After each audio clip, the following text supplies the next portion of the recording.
മലയാള cinema പ്രേമികളുടെ പ്രിയ താരമാണ് നടി കാവ്യ മാധവൻ. സിനിമയിൽ ഇപ്പോൾ സജീവമല്ലെങ്കിലും താരത്തിന്റെ വിശേഷമറിയാൻ ആരാധകർ ഇപ്പോഴും കാത്തിരിക്കുന്നുണ്ട്. ബാലതാരമായാണ് സിനിമയിൽ കാവ്യ മാധവന്റെ തുടക്കം.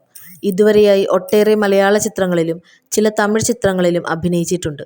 ഇപ്പോഴിതാ താരത്തിന്റെ പുതിയ മേക്ക് ഓവർ വീഡിയോസും ഫോട്ടോസുമാണ് സോഷ്യൽ മീഡിയയിൽ വൈറലാകുന്നത്.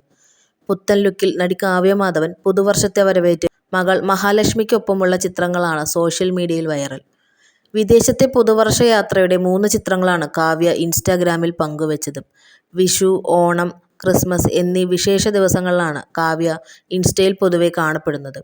മലയാളിത്തം തുളുമ്പുന്ന മുഖശ്രീയുമായി ആരാധകരുടെ പ്രിയങ്കരിയായി മാറിയ താരമാണ് കാവ്യ മാധവൻ. അഭിനയത്തിൽ നിന്ന് വിട്ടുനിൽക്കുന്ന കാവ്യ സിനിമയിലേക്ക് തിരിച്ചു വരണമെന്ന് ആരാധകർ ആവശ്യപ്പെടാൻ തുടങ്ങിയിട്ട് ഏറെ നാളുകളായി. താരത്തിന്റെ പുതിയ ചിത്രങ്ങളിൽ താരം പഴയതുപോലെ മെലിഞ്ഞ് കുറച്ചുകൂടി സുന്ദരിയായി മാറിയെന്ന കമന്റുകൾ നിരവധിയാണ്. താരം ഈയിടെ മെലിയാനുള്ള സർജറി ചെയ്തുവെന്ന വാർത്ത പുറത്തു വന്നിരുന്നു. എന്നിരുന്നാലും കാവ്യയുടെ ഒരു തിരിച്ചുവരവിനു വേണ്ടി പ്രതീക്ഷയോടെ കാത്തിരിക്കുകയാണ് സിനിമാ പ്രേമികൾ.